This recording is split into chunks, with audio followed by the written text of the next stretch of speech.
Take a look behind the curtain with a real whistleblower and American patriot. Prepare to embrace the uncomfortable truth because this program has no time for comforting lies. Here is civil liberties enthusiast, Second Amendment defender, and recovering FBI agent Kyle Seraphin.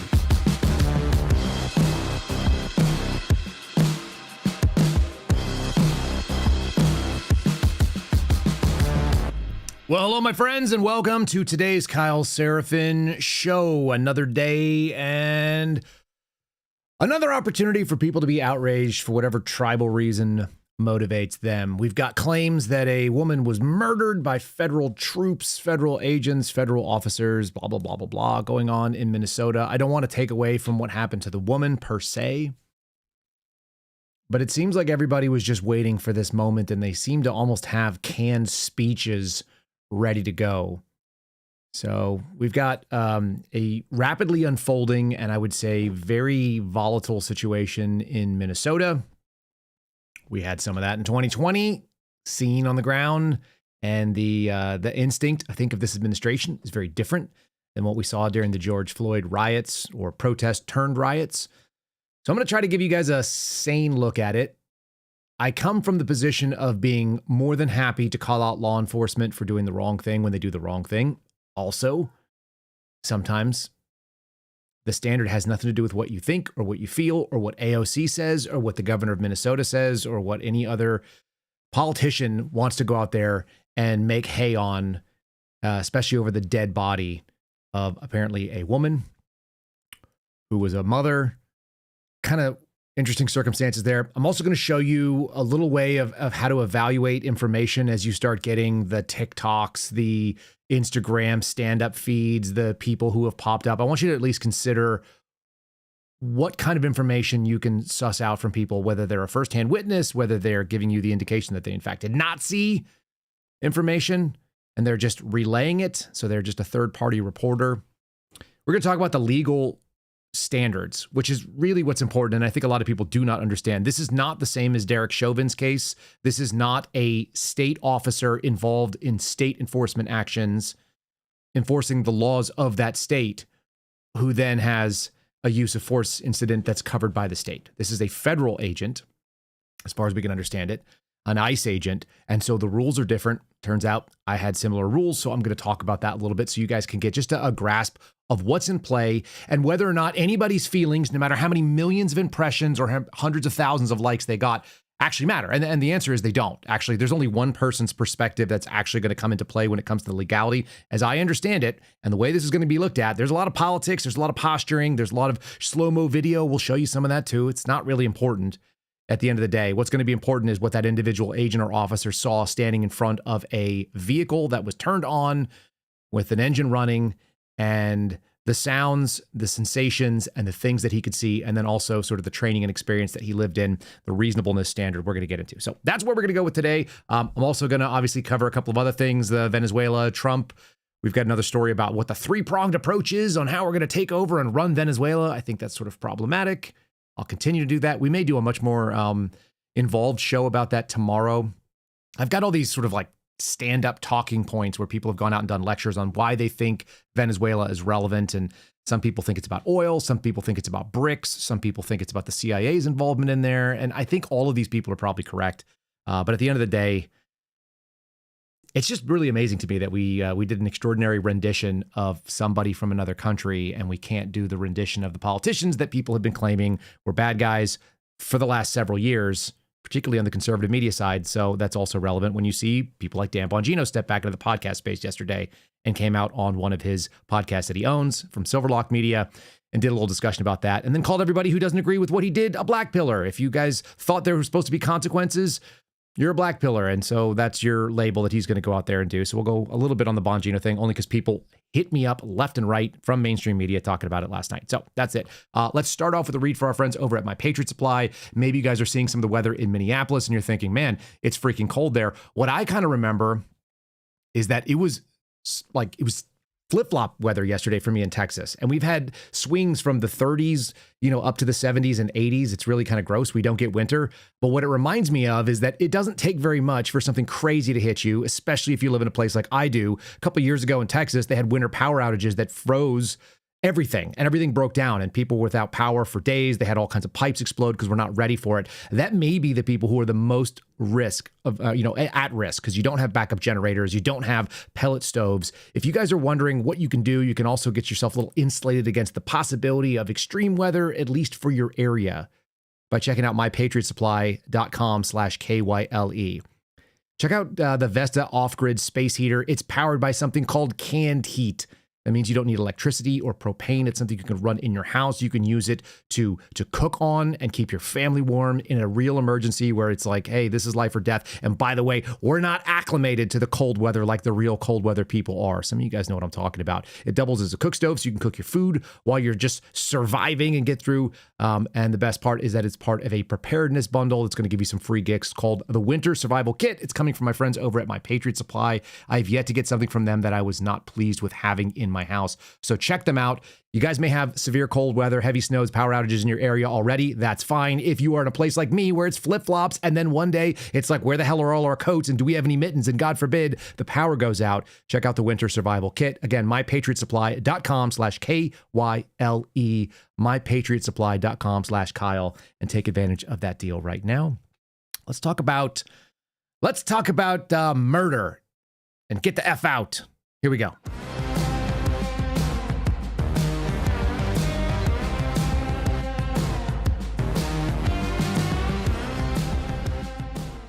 This is not a great show to have to do, to be fair. I don't get excited about doing these things. I really don't like talking about something really nasty and ugly. So I want to start with a very sober, insane take on that. If that's cool with everybody, we're going to start from there. We're not going to do the salacious videos.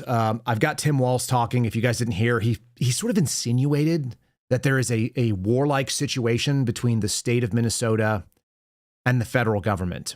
You've heard other national politicians like Dan Goldman, I'll play that in a minute too, explaining to you that there's an invasion of American citizens into American cities who have the free right of movement and travel, who have a legal authority under the federal government, and the laws, by the way, written by people in the seats that Dan Goldman occupies. So that's kind of weird. All of this is strange.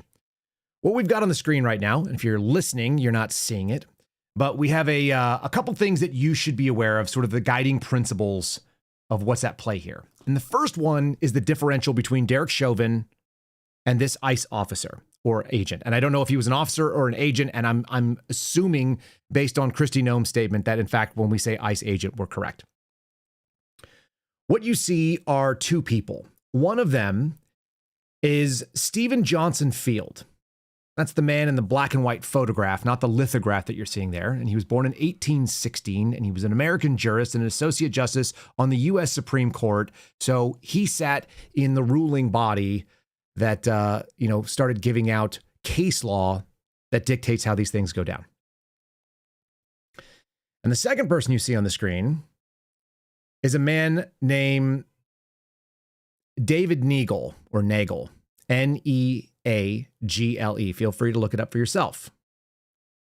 And what happened in 1890 was there was a Supreme Court decision, which is going to govern this interaction in some ways, that lets you know that federal officers are immune from state prosecutions when they are acting in the scope of their federal authorities.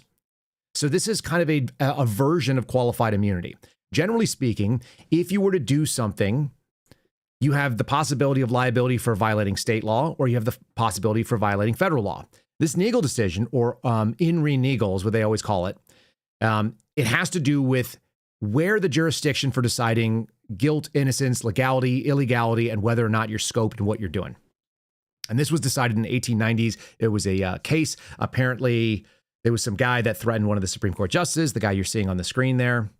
And they had to decide whether or not you could do federal things in violation of state law. And so I think a California law enforcement officer decided to take this guy Nagel into custody. The whole point was, could you do that? Could you say, hey, you can't carry a gun here. You cannot engage in these enforcement actions. And what came up is the supremacy clause. And then the assertion is that if you work federal law enforcement and you are doing things that are within the scope of your duty, then you are scoped as a federal agent, and it's irrelevant what happens and what the lower court or the state court may say. There's some real weird examples of this, and they're very far-reaching. There's a story that happened either while I was at the academy or just before, and it became really relevant to me when I was a surveillance guy, because a lot of the times what we would do on surveillance was really wild. I used to drive at high speeds on a regular basis. I used to basically completely disregard state law. I regularly carried a firearm in places where I didn't have a state permit, and I wasn't considered to be a state law enforcement peace officer. So by all accounts, I would not have been someone who legally could roll around and carry a gun or break the speed limit or have emergency lights in my vehicle, which I sometimes carried in a bag or something. And I would travel over state lines, pop them into a rental car and run. And if you were to go and run the plates on my vehicles when I was doing a rental car, it wouldn't work. All right. I mean, you wouldn't find anything. You'd find out I was like Enterprise Rent-A-Car. I did this in Portland. I did this in New Mexico. I did it in Florida. I did it in PA. I mean, you name it. We used to go all over the place. And when we did, it doesn't make a difference. Sometimes we would drive our own vehicles, but if we didn't, the story goes like this. There was a federal agent involved in a federal enforcement action surveilling what they believed either were drug or human traffickers. And I don't recall the specifics of the story exactly. It's not really relevant.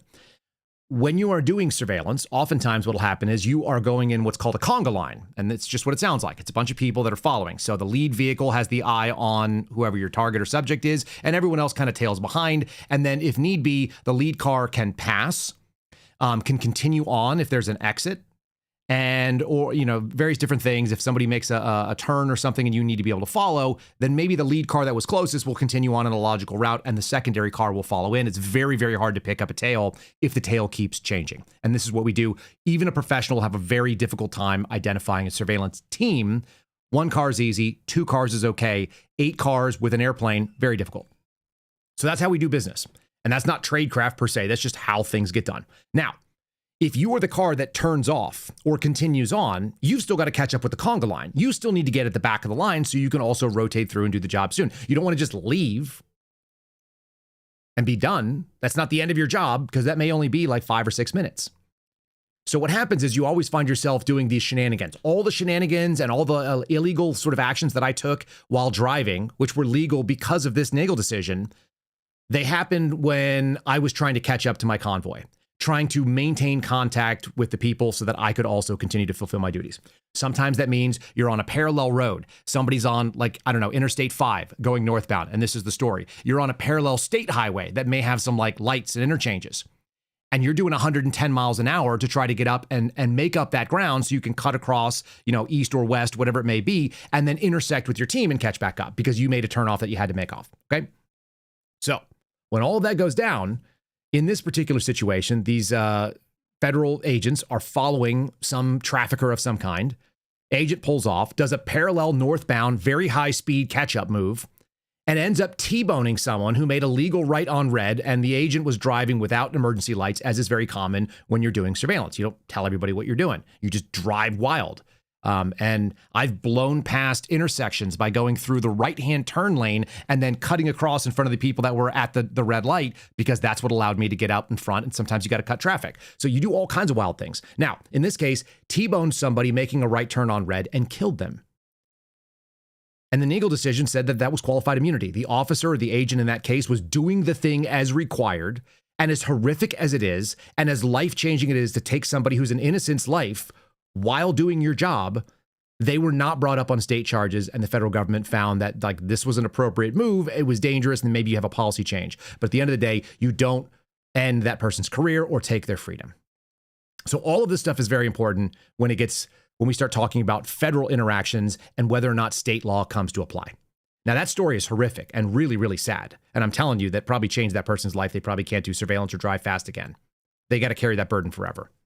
Let's go to the second story, the second piece of this calculus. And the second piece is basic use of force that is described under case law by the Supreme Court decision of Delthorne Graham versus Connor. So Graham v. Connor, and this is in very small print if you're watching, but the Graham v. Connor is the biggest piece of whether or not somebody is legally justified in engaging in use of force, and specifically in deadly force in this case. So it's a 1989 case.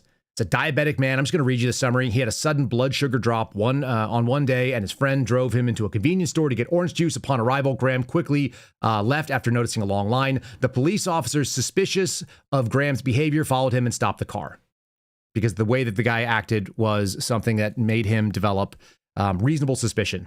And so upon arrival, he quickly left, blah, blah, blah. Despite the explanations of his medical conditions, backup officers arrived and handled him roughly, and that caused injuries. Graham sued the officers, claiming they used excessive force in violation of his constitutional rights. And the federal district court said that there was a substantive due process test. And a lot of times what we have is this what's called three-pronged test. That's not always the case when we start dealing with deadly force, because there's actually less. But the three pieces are the seriousness of the suspected crime, the immediate or imminence of the threat posed by the subject or suspect that's being arrested, and then whether or not the suspect or subject was trying to flee or resist arrest. And that is something that's going to be somewhat subjective because you have to get to the intent of the person. Okay. But this all comes down to the reasonableness standard of the officer involved in the situation. And there's only one person who can tell you what they saw, and then you have to decide whether it's reasonable. So it doesn't matter what the video camera footage shows. It turns out. It doesn't matter what slow motion looks like. Here's one. There's a slow motion action of someone reaching into the vehicle. The cop or the officer who's shooting is in front. What you see is the wheels are moving forward before he draws. None of these things actually matter when it comes to determining whether or not it's reasonable, because it's not about whether or not we think it's reasonable. It's what an officer in the same space, standing in front of a vehicle, hearing an engine on, hearing tires spin on ice, and a vehicle lurching towards them. What does that person see? What do they think? And what would a reasonable person be able to react with? Not every single person is going to draw the weapon and fire. But would some, and would they be reasonable to do so, is what's going on here. And it's really important to understand that, because you're going to get a lot of people who are like, oh, this happened. I can see from this angle, he was hit. No. Here's what officers are trained to do when it comes to dealing with a deadly force scenario. And almost all uses of force involve assessing what is the intention of the person in front of me. So we have three things we look at very commonly. The first one are hands. Hands is how we decide how you're going to kill me or not, because weapons are held in hands. So that's number one. Number two is waistbands. This also works for people who are military, who have been downrange. You've probably been taught something very similar to this. Hands carry weapons. Waistbands are where we conceal weapons. Generally speaking, especially domestically, that's the thing. And then the last thing is demeanor. Demeanor is how you present yourself. So am I glowering at you? Am I twitching? Am I looking downward like I might be making a move somewhere? Or am I looking at you like I'm terrified and my hands are in the air? My hands are free. My eyes are open, wide, shock, surprise. My tone is non-combative. That's a demeanor thing. When you start talking about a car, we're talking about someone who is wearing now like a 3,000-pound concealment garment. I used to do surveillance, and I would tell people regularly, listen, guys, I don't conceal my gun. I don't worry about covering up the thing in my waistband when I'm in a car, because I'm wearing this massive garment called a Mazda. I'm wearing an F-150 all around me. I'm elevated up and you can't see in there. So I don't have to conceal it. But you know what you can't see? My waistband when I'm in a vehicle. So we can eliminate the waistband thing. So the only two things you can see is an officer looking through a windshield, and it's going to be not even that great because you're looking through glass that's on an angle. It's what we call raked. Okay? The officer is going to be looking for hands, probably on a steering wheel. It turns out that steering wheel is the weapon system aiming. Okay? And then you've got demeanor. Is this person going to do one thing or another? And that is very, very subjective. People have been shot for a thing called furtive movements every year. Every single year, someone makes a furtive movement, whether or not they're armed. And if you're sitting behind the wheel of a vehicle, you are in fact armed, whether you guys like it or not. There are decisions, and it was a city of Chicago decision that said basically if a vehicle is in forward motion, if person is driving it and the vehicle is in forward motion, it can be considered to be a weapon system because it's very easy to maneuver it one way or another, and you have no idea what those wheels are pointed at when you're standing in front of a revved up engine with a hood, and your focus is exactly what you were trained to do. You're looking for hands, waistband, that's not existent, demeanor. There's only two things you can focus on. So that's what I want you guys to understand. This officer is going to be evaluated whether or not it was reasonable. Then you also have to look out there and say, okay, fine. There's an objectively reasonable standard. There's also what this person personally experienced. It sounds like he'd been previously hit.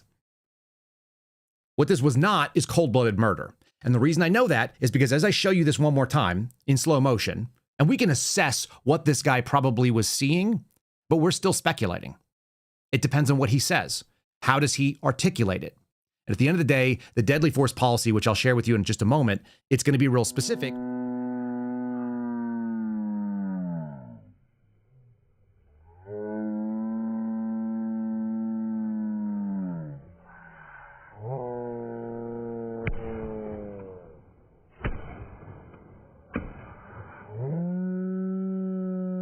About what the justification was. We slowed that down and it was about 3 seconds, 3 shots. At full speed, I think that was less than a quarter speed. That means 3 shots and the shots break out in probably like just a second and change, maybe less. So he doesn't necessarily have the brain ability to decide whether or not to pull it. And almost all of our training is deliver 3 rounds from close range. That's what we do. I'll show you guys some video another time. We'll put it over on Locals where, rifle drill, the timer goes off, dot, dot, dot. You just fire 3 shots. You can get all 3 shots from start to finish in, less than 2/3 of a second. It's not real hard. Splits can be, 0.2 seconds between them if you are pulling out, especially with the adrenaline dump.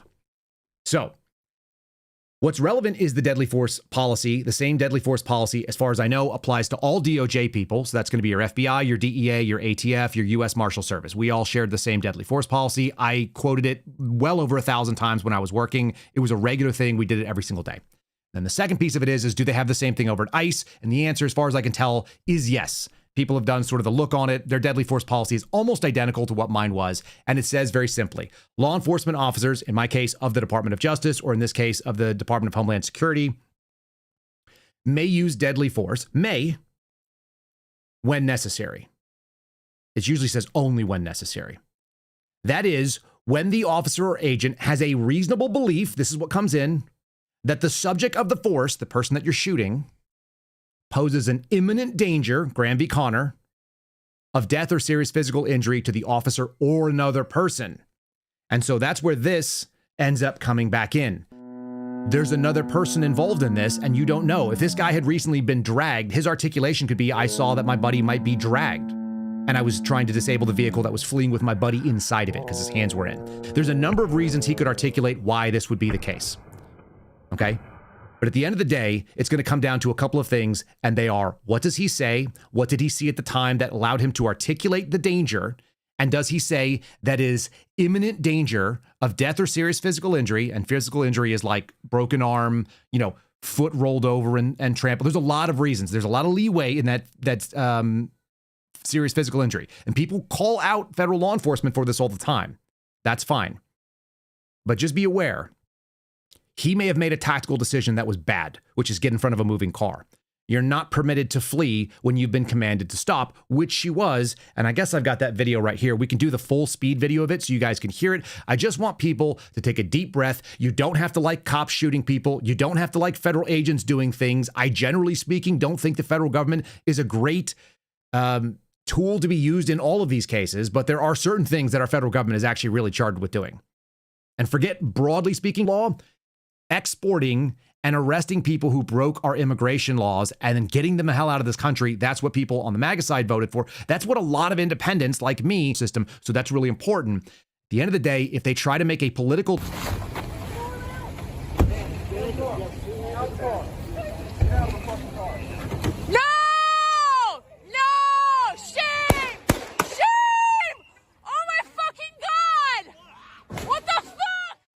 I'm going to play it one more time so we can hear the speed. Yes, I understand that Rumble just crashed and frozen. That might be locally on my end. I've been seeing a lot of internet weirdness over the last couple days for whatever it's worth. I have a monitor that tells me whether or not my internet goes down. It's gone down usually once a month. It goes down in the middle of the night where they do some sort of network swap. I've seen it happening in the middle of the day and it'll like kick on, kick off multiple times. It's unfortunate, but it is what it is. So for whatever it's worth, if you guys have problems and you guys wanted to see something you think you missed it, just check us out over on Spotify. That's as good a reason as any to tell you guys about Spotify. Let's take a break for a second. Rumble.com/Kyle Seraphin. That's where you can find us on Rumble. YouTube, it's at Kyle Seraphin. Very easy. At Kyle Seraphin on X. Locals is KyleSeraphin.com. If you think you missed something and you're like, oh my God, where did it go? It's very easy to find us. We're in one place all the time. And that's going to be on Spotify at KyleSeraphinShow.com. So check us out there, and you'll always be able to get the replay, and you can fast forward through stuff. You may hear a Spotify ad right now, too. We'll just do that. The easiest place to find us, though, for full speed stuff, that's where it goes. And if there's some sort of issues, we'll always end up uploading it there because I do record these things locally. If you want to support us and do the call-in show with us, it's KyleSeraphin.com, or you could become a member of the channel over on YouTube. Whatever you do, subscribe where you're at. I'd appreciate that. Give us a like, share it with a friend. If you think that this analysis is helpful, great. If not, discard it. But I think people are going to find this to be useful. Only nobody just stepped out of line. Nope, that's not it. Nobody just stepped out of line. Nope, that's not it. What we got was a mayor of the city where this happened decide to immediately, I guess, campaign for governor. Now that Tim Walz has stepped away and said he's not going to run, now we've got a governor situation here. It's an open race. So here's Mr.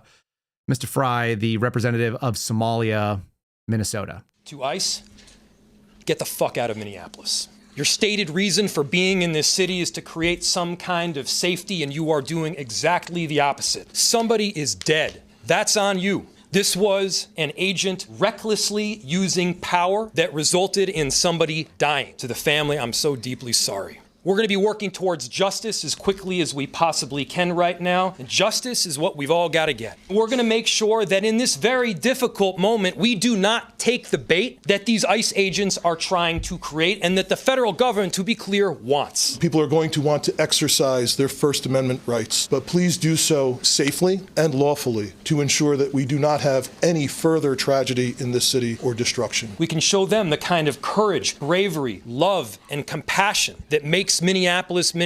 Let's unite around hope and love and peace and getting justice. Now, some of you were thinking like, okay, well, that's kind of aggressive. And you were thinking, I don't really understand what that guy was saying. What were those words? It sounded like he was speaking English. And as a constituent of Jacob Fry, it's really hard for you to know because this is not the language that you speak. So I actually have the message translated for you. Maaga egawa Jacob Fry, Doke Magalada, Minneapolis. Damaan, Shaabka Somaliyed, Kayamid, Mogadishu, Garowe, Hargeisa, Bosaso, Bedabo, Kismayo, Wahan Rabah, in An Idin Shego. Minneapolis, Wa Magaladina. Wahad Kamid Tihin Laf Dabarka. Magaladan Ka Digesa Boshado Isku Duban. Ukanlakala Shagala Lafawata Takanan Shatanto. I don't know if that's a made-up language or not. It kind of sounds like a made-up language. The problem is that you got him speaking Somali. To our broader Somali audience, thank you for listening. We appreciate you guys. You've got the Department of Homeland Security Secretary. This is the only, I think, this is like this is good and bad at the same time. We had Kristi Noem come out and make a statement almost immediately. And when she did, she immediately went to the far right, stupid side of what this could have been. The left side of it is that this was a murder, this was a homicide, this was an illegal killing, and these people shouldn't have done that. We're going to get to that in a second as well. The answer is not this was a domestic terrorist. What you've done is you've cheapened the term domestic terrorist, which is something we keep seeing. There is an actual definition of terrorism, and there is an actual sort of, loose and not well-defined definition of domestic terrorism. This ain't it, folks. Sitting in a car, whether this lady had a decision that she was going to even try to run him over or not, that doesn't make it domestic terrorism. It's just either assault and battery or attempted homicide of a federal agent. All of these things are dumb. So again, we've gone totally tribal, and nobody's going to just look at it and say, I can almost guarantee you that politics had nothing to do with that man's decision when a bumper of a vehicle made contact with him, when an engine revved in front of him, and he made the split-second decision, which may not have been the one that you make, but will probably be looked at and seen as being as reasonable under the standard. And I think it's pretty clear you could say that there was imminent danger of death or serious physical injury if there is a vehicle lunging towards you. Whether or not you should be there is irrelevant because you don't have the right to flee. And that is a problem because all the people on the left are like, she was trying to leave. Excuse me, folks. We got a real serious, dangerous moment in this time. Why do you think that you have the right to decide whether or not you can flee? I'm not a big fan of the federal government. I'm not a fan of being detained by law enforcement. There's a real chance in my life in the next couple years that I face unjust law enforcement actions. But I'll tell you what I'm not going to do. Run them over with my car and think that there will be no consequences. That's something I know is true.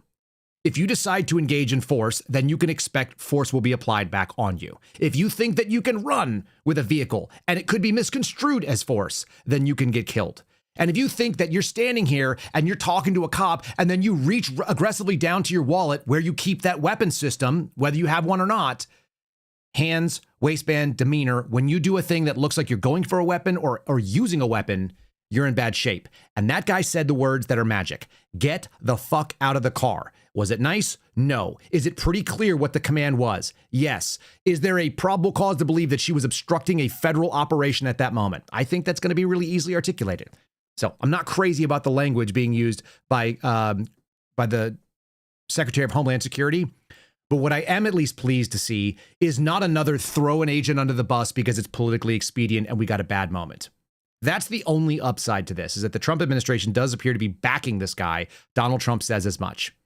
So is it good? No. Is it better than the alternative? Would they throw him under the bus and then law enforcement officers go like, screw this. Why am I even on this job? Yeah, it's better for us to have functional and honorable people doing the job and doing it. There's no politics involved in this. I promise you. If you try to hit me with a car, I'll shoot you, even if I would otherwise love you. If you try to do it in the parking lot of my church and I'm carrying my baby and you try to run me down with a car, I'll probably shoot you. That's just, we may agree on everything. There's no politics involved. Don't hit me with a car. Don't hit cops with a car. Don't hit federal agents with a car, especially if you actually knew they were all federal agents for this whole thing like they were masked and nobody knows. Seriously, people? Do you have any experience with finding suddenly 5 coordinated emergency light unmarked vehicles wearing masks and body armor and giving commands and walking around with ARs, and that is not assumed to be a law enforcement action? We don't live in a cartel-run country, so I don't believe any of that nonsense. Anyway, domestic terrorism is not the thing either. Here it is. Questions there. You asked about a shooting that we just had in Minneapolis, Minnesota. It was an act of domestic terrorism. What happened was our ICE officers were out in an enforcement action. They got stuck in the snow because of the adverse weather that is in Minneapolis. They were attempting to push out their vehicle and a woman attacked them and those surrounding them and attempted to run them over and ram them with her vehicle. An officer of ours acted quickly and defensively shot to protect himself and the people around him. And my understanding is that she was hit and is deceased. We're continuing to gather more information, but this goes to show the assaults that our ICE officers and our law enforcement are under every single day. These vehicle rammings are domestic acts of terrorism. We're working with the Department of Justice to prosecute them as such. We will continue to protect our ICE officers and in cooperation with other law enforcement agencies as well. You've seen me in the last couple of days deploy over 2,000 more officers to the Minneapolis area. And in the last 2 days, we've gotten at least 3 new cowboy hats, and that's why you've got what's going on there. These are not acts of domestic terrorism. This is a hyperbolic statement that I think actually does not serve the purposes of what we're dealing with right here. It's a very simple, cut and dry use of force question. And what I would say, the vehicle rammings, of which we are seeing them, and we're not seeing all of them. I'm sure they're experiencing a lot of this stuff. Just general resistance. What they are childish acts with potentially adult consequences. I think that's the sober way of looking at this. And I hope people see it through the 2 lenses that we need to. One of them is the Nagel decision. The other one is Graham v. Connor. This is it. This happens every day where a police officer decides whether or not they're using force, and they're evaluated based on the reasonableness standard that happens in front of them. Now, you're probably wondering, at least Democrats that are not from Minnesota, that are not the mayor of Somalia, would say things that are kind of calming down and not fanning the flames, right? You got the Trump administration bringing up domestic terrorism, not crazy about it. At least the other side's not going to overreact, right? Right? Invading our cities, using excessive force lawlessly with new agents without proper training. And sadly, this was not unexpected, but it is egregious. It was an outright murder. And the fact that the administration is trying to defend the ICE officer when everyone can see with their own eyes that that car was trying to get away because it still turned away from the officer after she was shot in the head. So the fact that they are arguing that somehow this is domestic terrorism, much less an attack on ICE, is preposterous. This officer not only needs to be fired and suspended, but based on the video, he needs to be charged with murder. The best part about going out on live television and saying things when you're not that bright, like Dan Goldman, who's clearly not that bright, he needs to be fired and then suspended in that order, apparently. Do you think he thought that through? Do you think it sounded tough to him? At least AOC took a moment to try to get her thoughts together. But I don't like anything about that. And the major problem with using words like domestic terrorism is you open up the floor for this idiot to come out and say his things. And that is a person that I have serious animosity towards. My bias is high towards Dan Goldman. It's actually not as high towards AOC. AOC's pretty good at being an actress. She's great at playing a role. She's prettier than Dan Goldman, so I don't hate that she's going to be on the screen in a minute. And she at least takes her time to get her thoughts together, but they're using this word murder. They're using it over and over again. Well, I told you it the other day. Dan Bongino actually tried to refute it the other day. Murder almost always is not a federal crime. And it turns out there's only going to be a federal evaluation under Neagle. There's only a federal evaluation on whether or not this use of force was lawful and legal. That's what's going to happen. Anyway, they're going to use the word murder. You just heard it there. Let's hear it again. Prosecuted. What we saw today was a criminal murder a woman and shoot her in the head while she was trying to escape and flee for her life. And I think what we saw today was a manifestation of every American's worst nightmare, which is their government turning into a tyranny. Do you believe he should be arrested, the officer involved? I think what we saw was a murder today, and I think that we need, of course. You said that she was fleeing. You said that she was fleeing. Why is that relevant? Under what situation are you authorized to flee lawful orders given to you by federal law enforcement? And of course, everybody that is paying attention to this and wants to do the tit for tat and wants to do the whataboutism, we all bring up the story of Ashley Babbitt, who did not, at the moment that she was shot, present an imminent danger. Not at that moment. Ashley Babbitt's scenario could have very easily been a justifiable homicide and could have very easily been a good shoot objectively to all federal law enforcement. If she actually got through the window and presented, or if she came through and she had something in her hands, anything in her hands. She didn't have hands showing, though. She had a head showing and she got shot in the neck through a window that wasn't big enough for her body to go through. Now, they ruled it justifiable. But I got real problems with the Ashley Babbitt decision, and these are not one-to-one. Because as far as I can tell, Ashley Babbitt didn't have a weapon, and there was no indication she did. You don't have to assume unnecessary risk when you're sitting in that scenario, but the real problem with the Ashley Babbitt scenario is imminence. That's the word that is relevant. And imminence means right now, at this exact moment. You know, like you're standing in front of a car, you're 4 feet, you're 5 feet off the bumper, and the engine revs, regardless of what direction it's going. It's completely irrelevant. It's only what you were able to perceive and what a reasonable person in your situation would perceive. As you look through the window and you're looking for hands and waistband and demeanor, what is this person doing? If they're looking wildly about, that doesn't help you. If your buddy is reaching into the car, trying to put the car in park, that does actually make you have an interest in the other person, so you can actually shoot to defend. But lastly, it's like, go back to the Ashley Babbitt. What was the imminence of that scenario? Head through window equals you're just going to shoot the first person whose head comes through? That's what I think happened. That's bad training. The alternative is what this ICE agent did. And by the way, this is really, really good reactive, instinctive draw and shoot.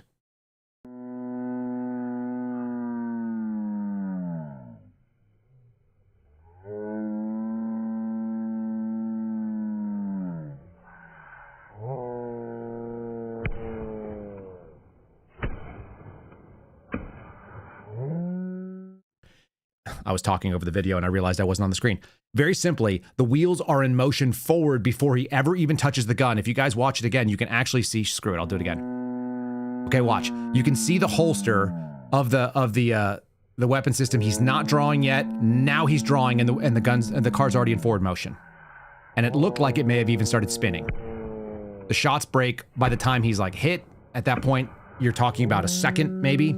You don't have the ability to make any decisions outside of you've decided to shoot because you thought that was the thing. That's really good training. To be able to draw when something comes at you and pull the trigger in a second and a half. That's a capable thing. And again, what did he see? What did he perceive? What did he think was going on at that time? Why does he articulate that he had to use deadly force? Imminence, death or serious physical injury, himself or another person. That's it. That's where it's going to come down to. And I guarantee you that he didn't walk home, get high fives, and think, this was great. I've had a great time. And the scene on afterwards was also traumatic. And the saddest thing is that everybody thinks that now they're involved. This main character syndrome where like, I think I'm the star of the movie. That lady, as far as I can assess from the outside, looked like she was trying to do something super stupid and dangerous. There are some really nice pieces written about what a great person she was. Here's a story that was written up in the Star Tribune out of Minnesota. She was an amazing human being. A mother identifies the woman who was shot and killed by ICE agents. She was Renee Cole Good, 37, lived in Minneapolis with her partner, just blocks from where she was shot. The partner was another lady. Weirdly, apparently she was also a widow, is what we read. So I don't, the story's still kind of coming out here. Woman shot and killed. She was identified as a mother. She lived a few blocks away. She answered the door at, a woman who answered the door declined to give comment. That's the mom. She said her daughter lived in the Twin Cities with her partner. Family was notified of the death Wednesday morning. It's also stupid that she was killed. She was probably terrified. Maybe she was. It's really easy to just, follow orders, though, when people are, those guys were not having, they didn't have guns out. They had hands and they were coming at her. And she decided to put her car in gear and go somewhere. She was one of the kindest people ever known. She was extremely compassionate. She's taken care of people all her life. She was loving, forgiving, affectionate, amazing human being. All those things can be true. You make a bad decision in a potentially fatal way, and then we just get down to where it goes. She was previously married to a guy named Timmy Ray Macklin, who died in 2023 at the age of 36. So that's sad, but now lives with her partner, which everything I can see says is a lady. It's an interesting turn. She was peaceful. She did the right thing, said the executive director of CARE, Minnesota. I'm not sure why that comes into play, but as I read that, my wife and I were kind of shocked by it this morning. Very strange. And so you had people on scene that were giving information. Now I want to go do a little assessment of what's reasonable and what's not. If there is a federal crime or if there's a federal crime scene, and it's always assumed, like once somebody is shot, that's a homicide scene, period, the end. There will be homicide investigations. There'll be a shooting investigation. You don't get to just go into it. And I don't know who you are. If I'm a federal agent standing there holding security at a perimeter and I've got my rifle here and we just had to have a shooting, which means we're already all the way amped up. And some random dude comes running up saying, I'm a doctor, I'm a nurse, I'm a paramedic. I don't care. You have to leave. You can't be part of it. So you're going to see people on the left being like, they wouldn't even render aid. That is not the number one priority at that moment, it turns out. If you find yourself shot by law enforcement, just assume that you're going to be priority number 3 or 4. If they think you're dead and you're out of the game and you don't have a weapon to use anymore and she can't drive that vehicle, fine. If they think that you have a weapon, they're going to cuff you before they ever worry about putting a tourniquet on you or doing compressions or anything else. So this doctor shows up and wants to get in. Maybe a doctor, maybe not. Nobody knows. They're playing this as outrage porn all over social media right now. So I have no idea whether this guy's a doctor. And by the way, neither do you, and neither do the people who share it and get all the likes. Can I go check a pulse? No! Back up! Now! I'm a physician! I don't care! We understand. We got EMS coming. I get it. Just give us a second. We have medics on scene. We have our own medics. Where are they? Where are they? How can I relax? You just killed my fucking neighbor. You caught butter in the fucking face. You killed my fucking neighbor. How do you show up to work every day? How the fuck do you do this every day? You're killing my neighbors. You're stealing my neighbors. What the fuck, man? At this point, I am going to start talking about leftism a little bit and where feminism comes in. And this misplaced empathy and this sort of feminine instinct to care and have compassion, which is the reason why our society exists. And I do think it's the reason why we actually protect people in this nation so that women can do the thing that women do, nurture, compassion, etc. That woman has the outrage of a mother where you've tried to hurt her baby. Except all of these things are misplaced. You've taken a whole generation of women, and there was my generation and slightly before mine, and you told them something else was important, and they took that same instinct that they have to care and to nurture and to protect offspring, right? And other people's babies, and then they turn around and they use it on things where it's like, you're stealing my neighbors. That's the same kind of nonsense you heard Jacob Fry say. These are people that live here. No, they're here illegally. And so Why are you so riled up about something like that? Here's a calm woman giving a discussion. I want you to evaluate bystander testimony. This is basically all hearsay, but it sounds super legit. So people are playing this like, well, this is what happened. And this is obviously where this woman was involved in this convoy and so on. This is a woman reporting what she heard from another person. And you have no idea whether she's an actress, whether she has an agenda, whether she's just an honest broker that happened to be in the area. And then the media found her and she's willing to talk. I just want you to assess, listen to some of the language that's kind of distancing here. And we know, like, we don't know the whole story of what this lady was up to. And this isn't it. But this is the clip I saw probably hundreds and hundreds of times on tons of different timelines. They clearly wanted her out of there because she was the main car leading the protest, is my understanding. I talked to another guy who was driving behind her. But she was very... She was very successful in blocking traffic. She was doing what she was set out to do, and so they wanted to get her the hell out of there. Yeah. So it looked like she was impeding ICE vehicles. Definitely, yeah. Okay. That was her goal. She just told you that other people told her that, but then she asked the question, was she impeding ICE vehicles? Definitely, that was her goal. Maybe it was, okay? But again, just evaluate critically the information that comes in, evaluate it in a non-emotional way. And then remember, this is not going to be whatever the state homicide laws are. The state use of force is irrelevant. It doesn't matter what the Minneapolis PD's force policy is. It doesn't matter what the state PD's force policy is. That's not all going to come into play because at the end of the day, you're accountable to your own deadly force policy for your own agency who charters you, puts a weapon in your hand, gives you training, and sends you out there. And we don't know what the level of training is yet. We just don't. Again, luckily, we've got people that are cooling the jets and calming the fires of the inflamed mob, of which there are people. I'll play you some of them in a second. The grift crowd that's 100% into this outrage porn, and that's where they make their hay and their political donations. They all showed up. So here's Tim Walz totally not getting people amped up and definitely not implying that now the state of Minnesota is at war with the federal government, just like you heard Dan Goldman talking about invasions. Well, I said this yesterday. We've never been at war with our federal government. I think in this case that the National Guard is their main mission. They have a dual mission. There's order to prepare the Minnesota National Guard. We have soldiers in training and prepared to be deployed if necessary. I remind you, a warning order is a heads up for folks. And these National Guard troops are our National Guard troops. They're teachers in your community. They're business owners. They're construction professionals. They are Minnesotans. Minnesota will not allow our community to be used as a prop in a national political fight. We will not take the bait. We will continue to update you, Minnesota, as we get more information. Now I'd like to turn it over to Commissioner. All right, so that's really dangerous stuff. That's a warno issued, said out there. They're also, this is similar to that, like sort of pre-bunking the possibility of illegal orders. But I assure you this, if you are ordered by the National Guard to come in and stop federal immigration authorities from actually carrying out federal immigration priorities. That rhymed nicely, didn't it?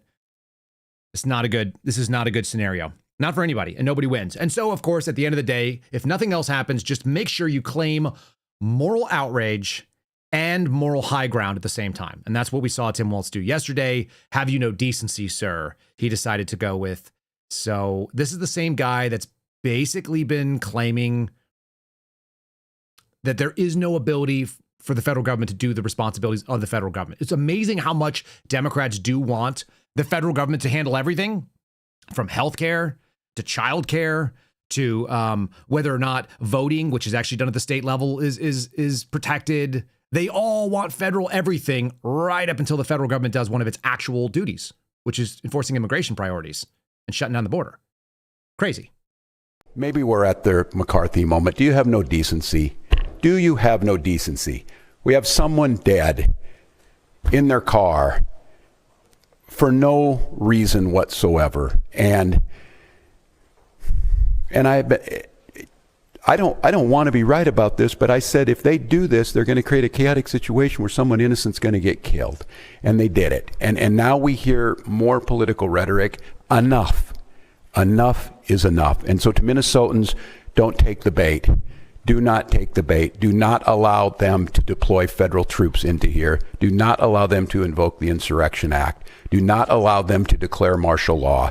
Do not allow them to lie about the security and the decency of this state. And let's let this investigation play itself out. Let's make sure we protect our neighbors. I encourage you to use your First Amendment rights and all of your constitutional rights, but do so in a peaceful manner. We'll gather back with you as soon as we gather more information that needs to be put out. But again, stay safe, Minnesotans, and we'll be back with you. Yeah, that would have been the right way to lead with it if you hadn't been out there claiming that you have somehow a constitutional right or a First Amendment right to go out and stop the federal government through protests. You can protest all you want. Stay on the sidewalk. Don't use your vehicles to block federal agents doing the job that they're doing. This is not complicated, people. I've never seen an environment where people thought they were entitled to go out there and have a say in real time. For those of us that are responsible parents, and for those of you that were raised responsibly, maybe you knew a cop in your life growing up. And it was always the same rule. And the rule is very simple. If a police officer tells you to do something, then you do it. And if you didn't like the way that it went down, then you can deal with it in court later when you're still alive. But if you decide to take matters into your own hand, you want to see if you're a quick draw and you can outshoot the guy, maybe you can, maybe you can't. You want to see if you can outrun them on your vehicle, maybe you can, maybe you can't. You want to blast past them on a motorcycle and see if you can evade the police helicopters? It's possible that you could do that. Sure, maybe. Maybe you get away with it a couple times. At some point in time, you're probably going to run into something and die. It's far better to go and take your grievance into the court, which may not be fair too, it turns out. There's no guarantee of justice in this world. As we said at the academy that I went through, Department of Justice, sometimes there's justice, sometimes it's just us. That's also true for people who are not in law enforcement. Sometimes it's just us, y'all. That's fine too.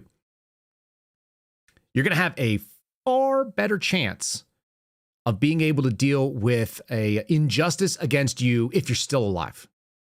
So if you make a decision, I'm not going to comply with this unlawful order. I decided that it's unlawful right now, with the exception of someone taking your life. If they are inconveniencing you, if they're detaining you, especially when you know you're wrong. And that's the really big problem, right?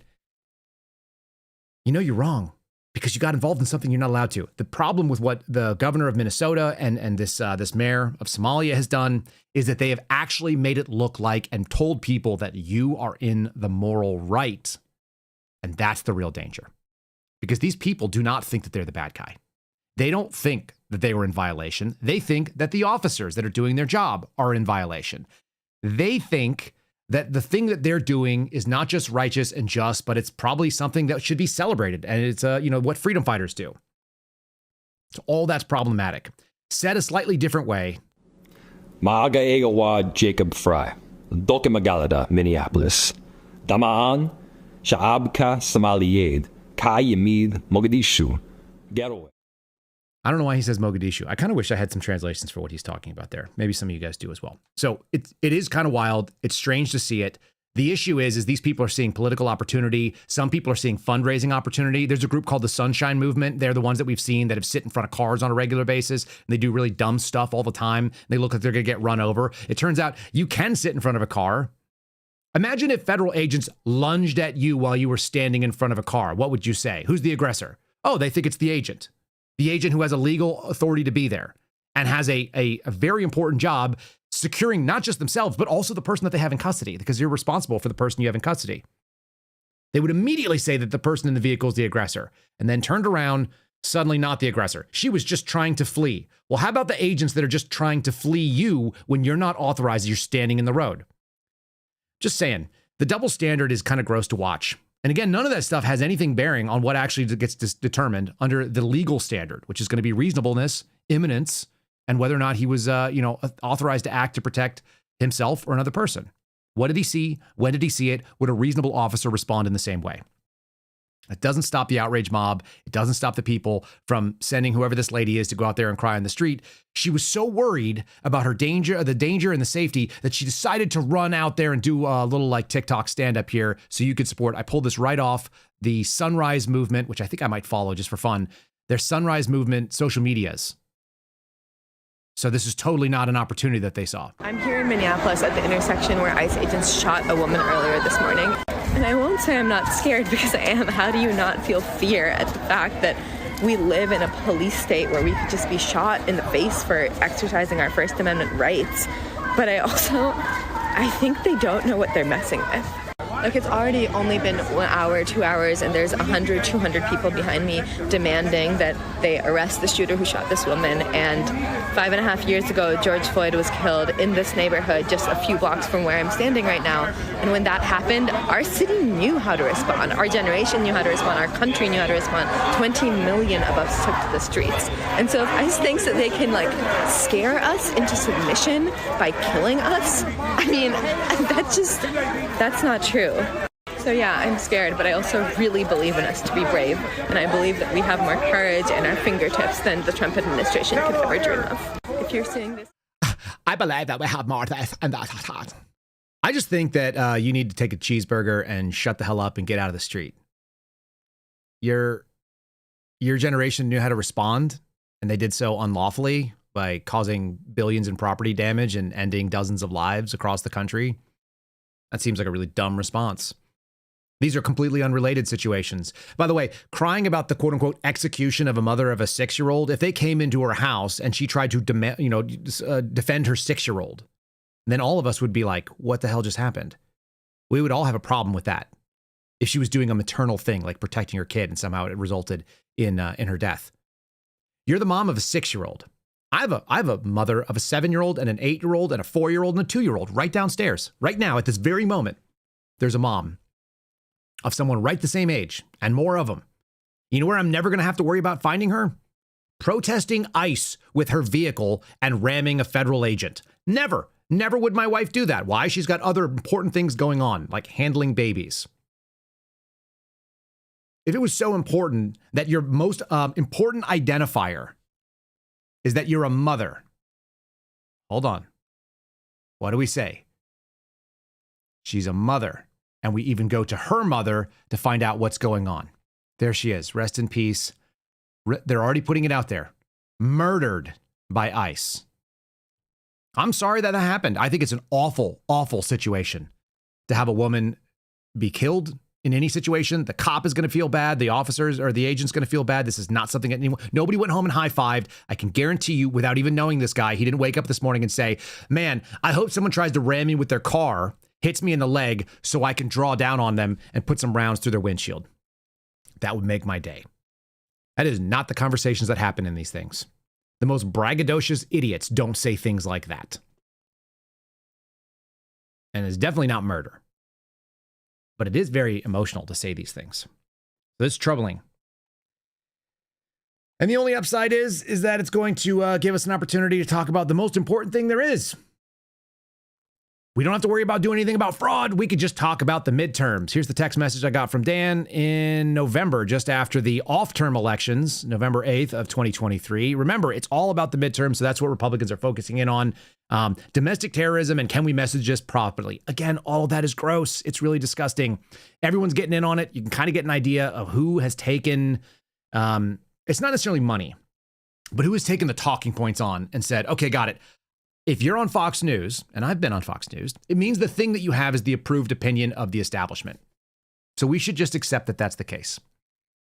And right now, the approved opinion of the establishment, and anybody who says it, I would say, is aligned with this sort of establishment mentality, is that no matter what happens, we have to defend the Republican majority in Congress. No matter what. That actually works out really well for this agent involved in the shooting. It turns out that's going to be helpful for him because the Trump deportation agenda is part of the majority. It's the reason why I think the Trump administration got put in there. So we can see this pretty clearly. That's going to work out politically in his favor. And it's really sad that a basic use of force investigation is going to have so many political contexts. Here's Dana Lash, who I generally like and, pro-gun person. She's out there talking on Jesse Waters about let's make sure we understand the same thing that we played an episode about the other day. That if they don't keep the majority, then Trump's going to be impeached. Well, I think that's true. But that's not a reason for me to vote. It's not a reason for me to support you. And it certainly doesn't get blind loyalty or fealty. More on that in a second. This is what I hope your viewers, and I know that you're talking about this so much, Jesse, and God love you for it. I hope that they pay attention to this. It's going to be impeachment palooza. I'm not exaggerating. We all know it's true. It's going to be nonstop impeachment, nonstop J6. We will hear nothing else for the remainder of President Trump's term. So let's do everyone a favor and not allow that to happen by overwhelming the turnout to the point where there's no question about victory at all whatsoever, because that would... I hate that we have to just do what you say. If you guys are listening and you're watching on Rumble, great. Give us a like. If you're watching on YouTube, give us a like as well. If you're listening on Spotify or anything else like that, great. Give us a comment. Give us a 5-star rating if you don't mind. And if you're not watching on Spotify, if you're just listening and you're thinking like, I'm really missing out on some of these videos, KyleSeraphinshow.com, very easy. Go there, sign up and follow us on Spotify. If you don't use Spotify, download the app. It's actually one of the, I will not tell you to download an app that doesn't benefit you, but that one actually is way better. And I definitely prefer it. So check that out. If you want to be part of our call-in show, join us on Locals or become a subscriber, a follower, and then a member of the channel on YouTube. And you can be part of the call-in show, which we do tonight. And I'm sure we'll be talking about this and you guys are opinion on that. Here's the argument that does not win for me. And this is the same argument that doesn't win when it comes to Venezuela. There's always another election coming.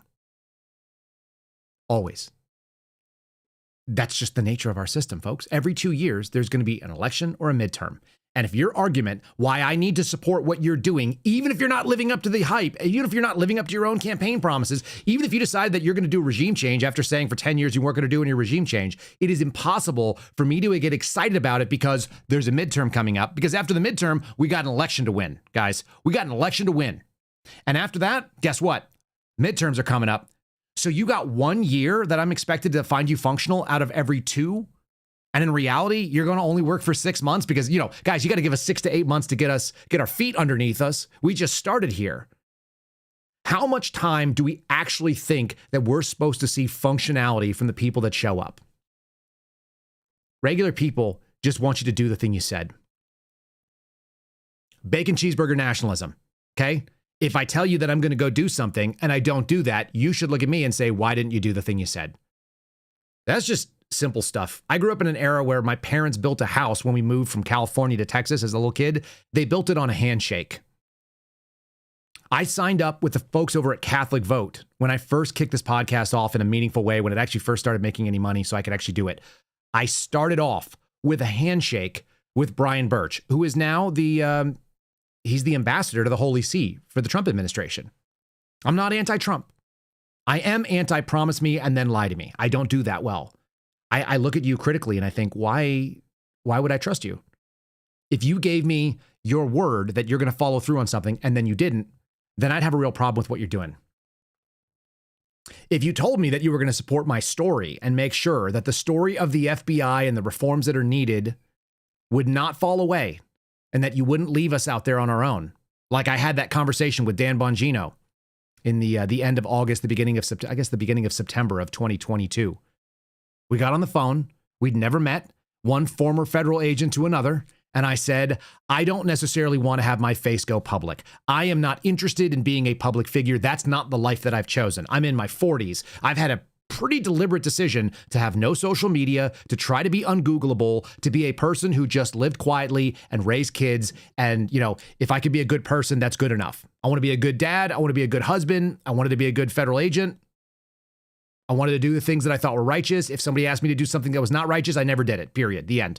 Zero regrets about the time that I spent in the 6 years in federal law enforcement. None at all. Because when they told me to do something that was illegal, immoral, or unethical, I never did it. And I reported it. And then I found another job. If it was a minor thing, I would go, okay, well, this is just not for me. I don't know that I can do it. So I'm not going to, the end. And if it was something that was illegal, I reported it and found out that they didn't care. Super simple. If you're not going to be a person of your word, why should I get excited? The midterms are not a good reason for it, as Dana Lash just said.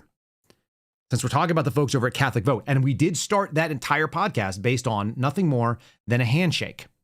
I went down and had breakfast in Phoenix with Brian Birch, shook hands and said, I don't need perfect to be the enemy of good enough. Let's get some stuff done if you're into it. And they said, yes. We did 21 or 22 months of their sponsorship of what I did on a handshake deal, folks. Find somebody that'll be that honorable. And since we're bringing them up, let's plug it. This is a story out of the what is it called? Why can I not think of what it's called? This is their morning newsletter from Catholic Vote. The Loop. I know what that is. I said it a million times. The Loop had this as one of their lead stories. I think it's a good story. I think it's worth looking at as well in a sort of critical way. This is the Trump administration laying out a 3-point plan for Venezuela after Maduro's capture. Remember, there was some discrepancy on whether or not we were going to run it and what was going to happen. Secretary of State Marco Rubio said yesterday that we have a 3-step plan. We're going to stabilize the country. This is real problematic right away. We're going to open the energy sector to U.S. oil companies as a recovery, and then we're going to transition political power. I have this facepalm moment. If you told me that we're not going to do regime change and we would say, oh, okay, well, how are you not going to do it? You'd say, what I want to first do is stabilize the country militarily and legally. The second thing we're going to do is we're going to take their oil and give it to American corporations. And the third thing we're going to do is make sure they transition power to a group that we're favorable to. You're a freaking CIA coup. That's what you are. Good God. I mean, again, I want to support you when you're right. I want you to keep the simple word. If you say you're not going to do these things, then don't do it. And if the situation has changed on the ground, you should be able to justify this kind of stuff. This looks exactly like what I would expect neocon deep states to pull off. Even if it ends up being beneficial to America, it also looks like a great distraction as we go towards midterms when you're having a failing agenda. And how much of this has to do with the screwed up pipe bomber investigation, I ask you? How much? I had a not uninformed human being say the butterfly effect is always huge. You have no idea where it's going to pop out. You screw with the deep state and the administrative state agenda. You start pointing out some like nasty things that may be true about January 6th, including conspiracy. And then what? Well, then somebody's got to do something. How many times have we had a wag the dog scenario? How many times have we seen people immediately go back on their word and you're like, what in the actual hell happened? Were they captured? That was a question asked yesterday. What makes these people turn and do things that otherwise we would think doesn't make any sense? It's a great question. Was it because of the Epstein scenario where they just completely had an awful rollout and a PR nightmare and it won't go away? We got Tom Massey talking about the Venezuela story. Again, all of this stuff is like, I never know how many of these stories are connected. And maybe it's because we're sitting on the outside seeing it that they look like they are, but also I know how people think. Do you know how many people have taken completely illogical actions because they were trying to cover up something else? It's usually how you catch bad guys.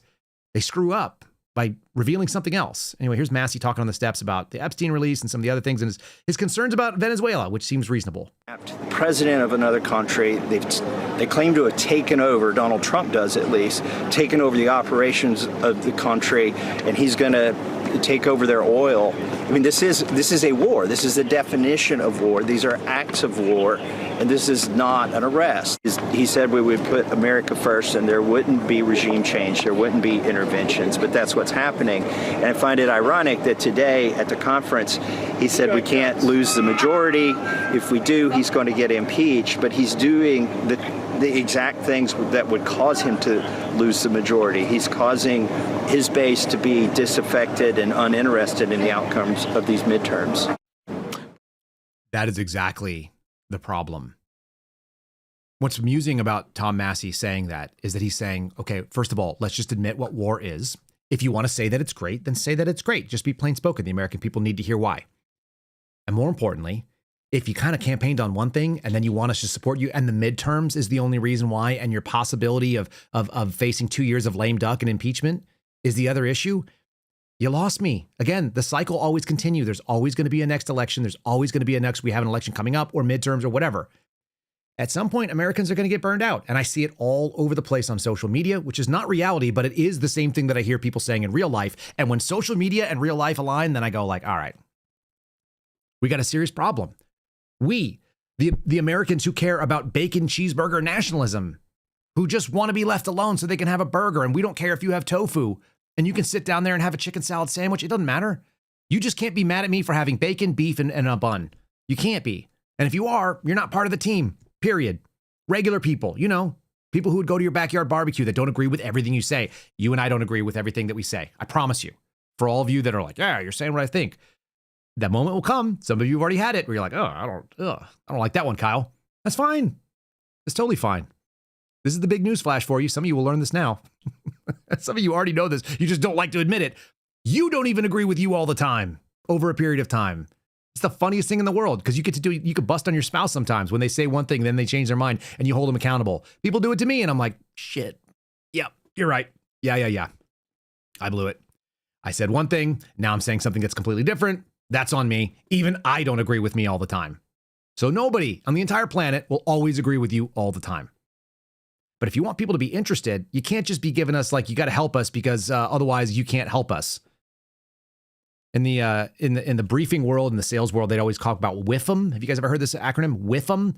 What's in it for me? It can't be that Donald Trump doesn't get impeached. It turns out that impeachment actually may not affect me. It can only affect me approximately based on what he will or will not do. And if Donald Trump gets impeached and he won't be able to do the thing that he's already not doing, it's really hard for me to get super emotional about that. Just saying, this is where you lose me. And apparently that makes me a black pillar for whatever it's worth. So let's do that real story real quick here. Or let's do that story. This is reported by The Sun. This is Daniel Rosen. I saw this morning in my feed. Ex-Deputy Dan Bongino. We'll cover more of this later. I've got the video. I've got some timestamps that I thought were interesting. But overwhelmingly, this was a very boring, really poorly executed, quote unquote, interview. This was just a Dan Bongino comes in and hijacks a live stream and pretends like he's not doing a live stream. He's freed from the FBI. He rails against the media. He touts the pipe bomber arrest. The first thing that he thought was important to say was what he called Shouldergate, which is where he decided to call out a long-standing grievance going back from his first couple days on the job with the New York Times. Of all things, the first thing Dan wanted to say was not humility, not I'm really sorry for not accomplishing as much. His first thing he wanted to say was, the New York Times got a story wrong. They said I hurt my shoulder, but in reality, it was my elbow, and who gives a shit? Apparently you give a shit. It's the first thing you said after being off the airwaves for almost a year. It's really bad. And by the way, I think, hold on a second here. I think we have some footage. This was a live capture of the Bongino, I guess they're called Silverlock is the name of the media company. We've got some footage of the media company moderators that were working in the chat. You guys know that there's like a live chat that goes on in Rumble and some of these other places. And so they actually had a live stream of them blocking all the negative comments about Dan Bongino and the negative, statements within the chat. It looks something like this. It can always turn around.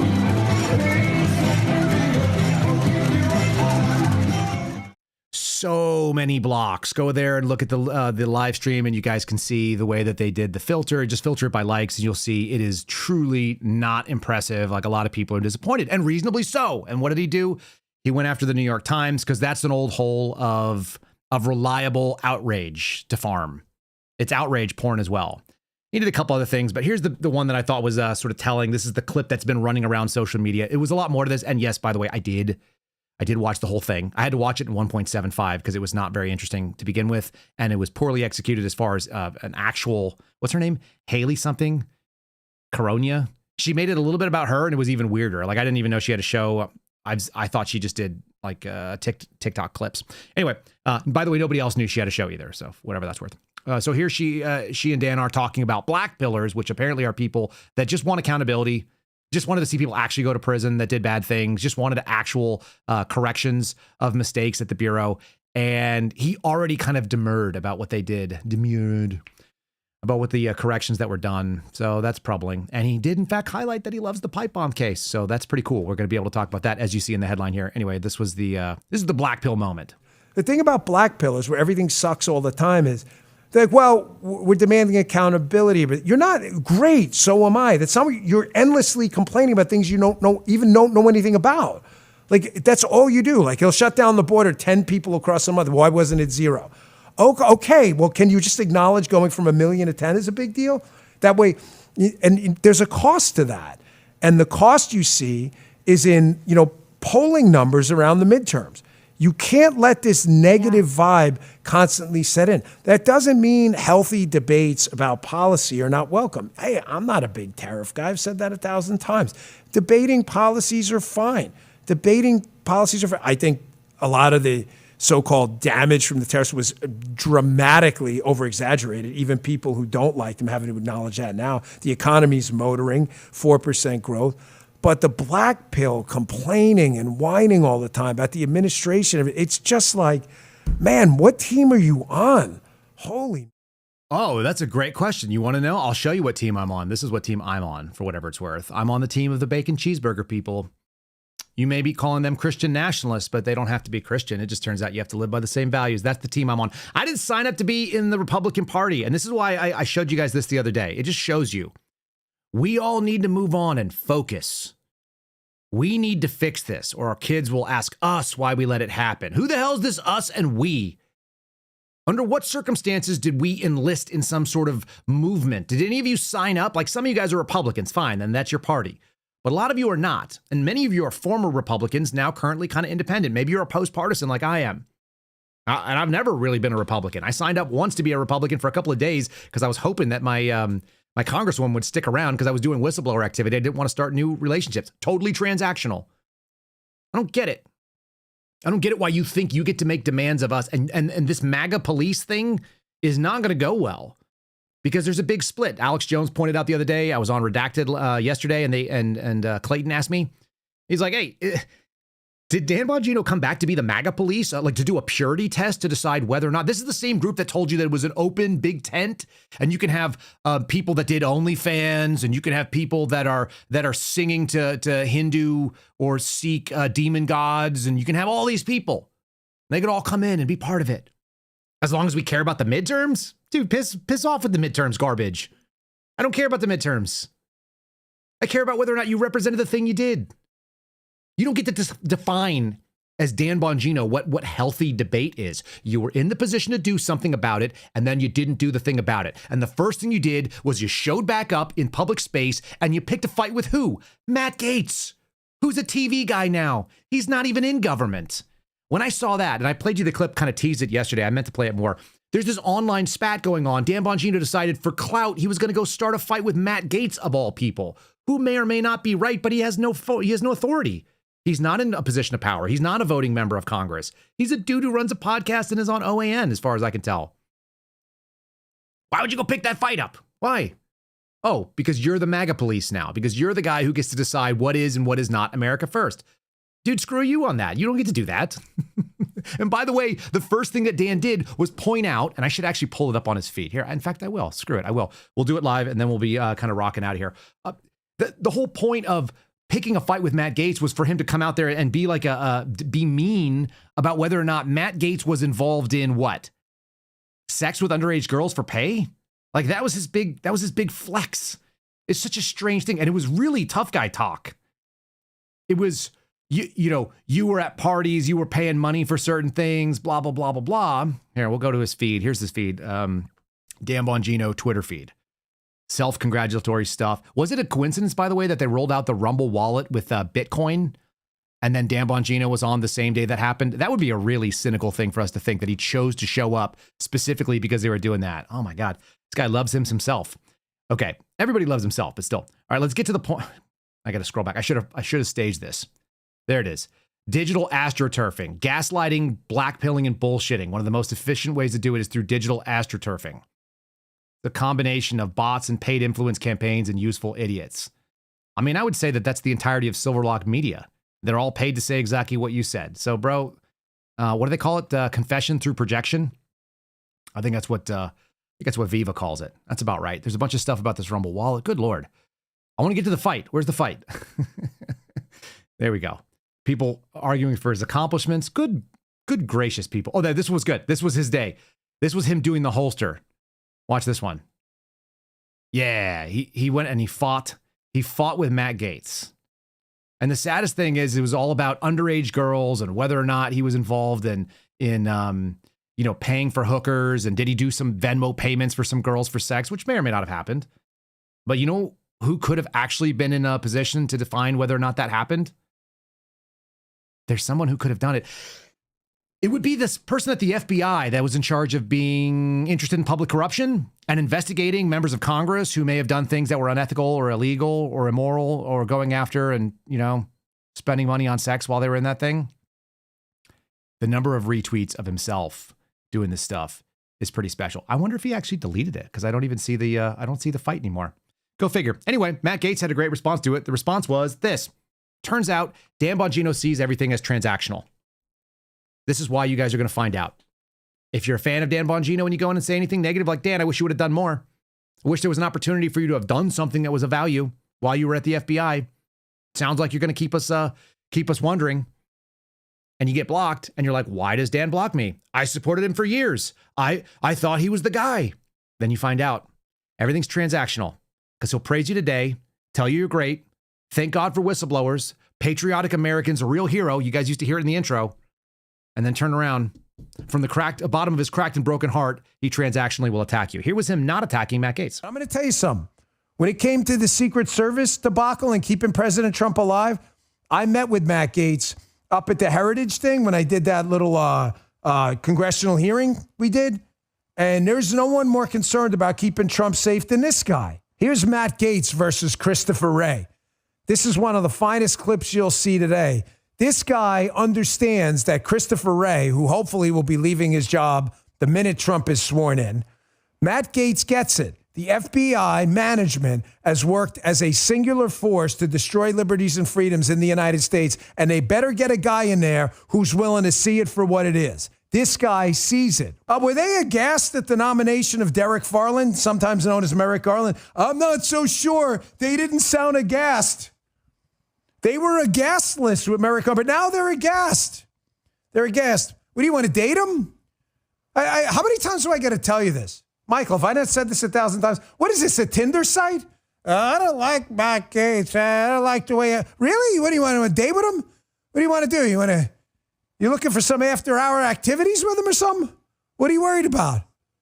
All I'm worried about is a guy who gets it and is going to clean up the act over there. There's a +1 or a -1. I see the world transactionally as a spreadsheet. You're going to fix the government or not. That's it. All right, man. Well, I see the world transactionally too, I suppose. Are you going to fix the government or not? Oh, you didn't do shit? Cool. You're a minus, it sounds like. Here's the fight. I had to go to Matt Gaetz's thing. Apparently it was all just responses. He said, maybe if I spent more time at shady parties with moneyed insiders, I would have been able to win. This is talking about the political race he got involved in a long time ago. You've always been a dick, by the way. Grifting off your daddy like a suckling little doggy. When I first met you in the Panhandle, I knew you were a piece of shit. It's written all over that phony face of yours. 6 million impressions. He had high praise for the guy earlier, but he always knew he was a dick. If Dan Bongino was willing to praise you because you're a dick and a suckling little doggy, yikes, man. That doesn't say much good about you. It just says that you have no principles. Matt Gaetz responded, by the way, saying, I'm glad you remember me so many years ago. I recall you gave a moving speech about your time in law enforcement, and I told you that I liked it. I'm deeply proud of my father. We make a great team. Are you saying that having a successful father is a bad thing? Did you share that point of view with Donald Trump or Don Jr.? Matt Gaetz is smarter than Dan Bongino. I'll just say it right there. It's really funny. By the way, I've got some really funny text messages. I didn't say very many from when I was talking to Dan, but one of the best ones was that I mentioned that Jim Jordan was a piece of shit because I think Jim Jordan is not a good person, and I think that he's transactional as well. And Dan Bongino, the king of transactional, told me that they're all pieces of shit. And then the next day he had Jim Jordan on his show. It's so good. It's so funny when you go back and I went and looked at his Twitter feed from that time and I was like, Jim Jordan. And I had punched it into the Dan Bongino feed, which I'm blocked from. And sure enough, pop, literally within the next week, he's out there bringing Jim Jordan on to talk. Because why? Because it's all about clout. His transactionality is can you improve or are you not going to improve what I'm doing? And am I going to be able to make money off it? And ain't that sad? So, since the last little thing that was mentioned in this headline, which I did want to bring back up again, here's the headline. He touts the pipe bomber arrest. Folks, we're not letting that story go. And neither apparently is Dan Bongino. I'm happy to hear it. Here's what the story sound like. I didn't take the clip from him talking about it last night. It's an identical story that he gave while he was doing the press conference. So at least his story hasn't changed. He just took the name Darren Cox out of it when he was telling the podcast girl last night. This is the man saying how we caught the guy. And this is going to end up being the fatal, heavy millstone hung around this guy's neck when this thing falls apart. To solving the case. Dan, you want to take that? Yeah, sure. I was smiling at you because I certainly remember the moment. Darren remembers it too. He said, "Are you sitting down?" Called me on the phone. I said, "Oh boy, why? Is this bad news?" And he said, "I think we got him." What exactly that tip was, we're going to have to pass on that for right now while obviously we're in the prologue of a long book. This is just the beginning. This is not the end of the investigation, as you all well know, having reported on these for a long time. There's interviews to be conducted. The search warrant processing scene is not even done. So we're at the early stages. So that's the only reason I hesitate to tell you what the exact tip was. But yes, that was absolutely the moment. And it was due to the diligent and incredible work of a team in the Washington field office. Everybody knows the FBI is the greatest, especially because I was there. It was the greatest. Previously, it was the worst, but I see the world transactionally, and since it benefits my clout, my standing in the world, it's amazing, and it was amazing because of me being there, and it'll continue to be amazing because now I'm permanently associated with it. I'm paraphrasing, I think. Let me tell you something else. We're going to tie it back to the beginning of the show. One of the reasons why federal use of force policy is very different than state use of force policy and local use of force policy is because the federal government doesn't accidentally uncover people. They don't accidentally encounter the operations. I've never been on an impromptu arrest. It can happen, but it's incredibly rare. The entire structure of the way that the DEA and the ATF, the FBI, even the United States Marshal Service, and generally speaking, the way that people like in ICE are going to do it is not the way that your local police department does. Your local police department sees you driving, and you're speeding, or you have a taillight out, or you don't have a registration that's current. All things I'm not thrilled about, by the way, whatever. They pull you over. They don't know who you are. They might be able to run your tag, but they don't even know that you're in that car. The difference in federal law enforcement is that when I'm following you, I know who you are. I know who's in the passenger seat, or I'm going to find out because that's what I'm there to do. We do long-term investigations in the federal government. That's the differential. It's not doing transactional business of law enforcement. The entire purpose of the Federal Bureau of Investigation is these 5-year investigations like you see in the pipe bomber case. And that actually is problematic for what Dan just said. It's the first step. No, bro, maybe it was the first step when you were a freaking beat cop like 200 years ago in New York City. But that is not how the federal government works.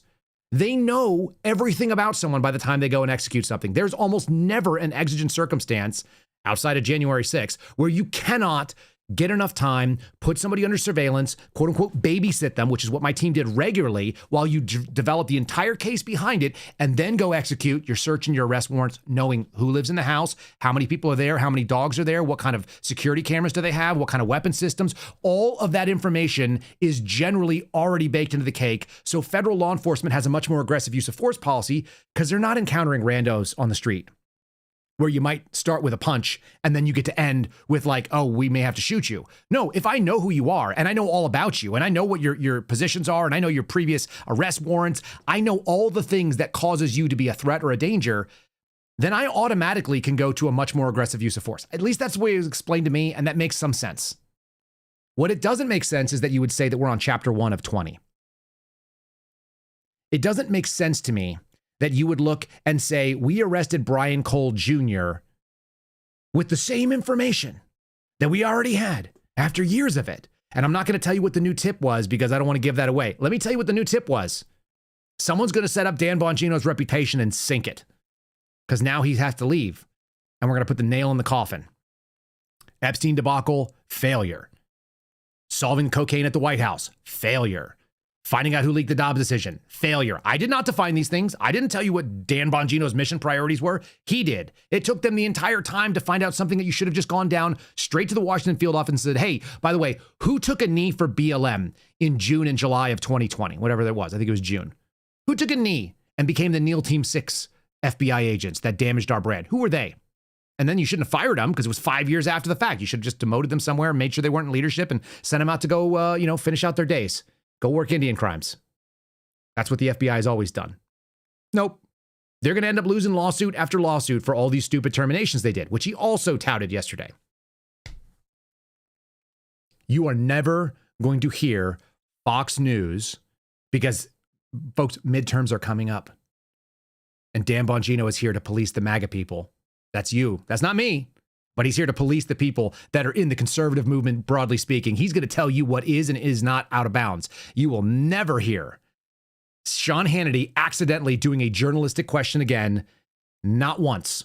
And you probably won't hear anything even close to this damning on any podcast that he does from here on out. because Dan's already set the stage for what he's willing to accept and what he hasn't. He's gone behind the scenes now for the last several weeks. He's been calling people up with threats. If you're not willing to go and promote me and talk about how great I am, then I'm going to come after you and you're going to be on the hit list. Who cares?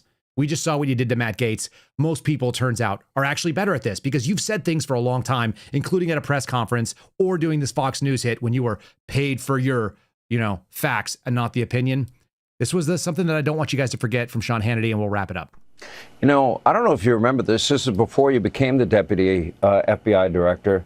You put a post on X right after this happened. And you said there's a massive cover-up because the person that planted those pipe bombs, they don't want you to know who it is because it's either a connected anti-Trump insider or an inside job. You said that, long before you were even thought of as deputy FBI director. Yeah, that's why I said to you, this investigation's just begun. We are pretty comfortable. We have our guy. I think as legal process starts to surface and information and facts start to come out, the public's going to be very comfortable with the investigation that was conducted under Director Patel and his leadership. He's been great on this. But I don't want to, listen, I was paid in the past, Sean, for my opinions. That's clear. And one day I'll be back in that space. But that's not what I'm paid for now. I'm paid to be your deputy director. And we base investigations on facts. And, it was interesting. I was looking out in the crowd today at the presser, and I saw a couple of media figures who you and I both know who promoted the other scandal, the collusion hoax. And I thought to myself, the difference between us and them is, we evolve. As information and new inputs come out, we can produce different outputs because that's what we believe in. We believe in facts and investigations guided by facts. There were people out there in that crowd, I'm sure still believe in this collusion fairy tale hoax. So we'll see. We're going to be guided by the facts as this thing goes forward. And I can't stop leave the truck here without thanking the president. The president. Obligatory knob slobbing, all kinds of nonsense, lot of talking. You're going to be pretty comfortable with it. Just remember that distancing language. By the way, I went searching for the word pipe bomb, pipe bomber, and all variations therein on Dan Bongino's former official account, which was at FBI DD Bongino. You know what's crazy?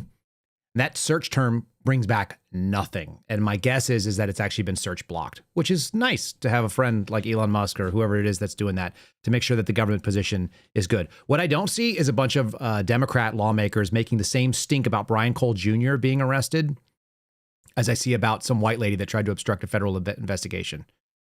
They're not related cases in any way, shape, or form. But the very outsized reaction from one versus the other, it is kind of telling when the government closes ranks to tell you what you can and can't talk about and what you can and cannot do. And that puppies are apparently a legit alibi, which I have that video. I'll play that another time too. All right. I want to thank all of you guys for being part of our program. All of you that have been watching, you guys are the best. It makes this thing work.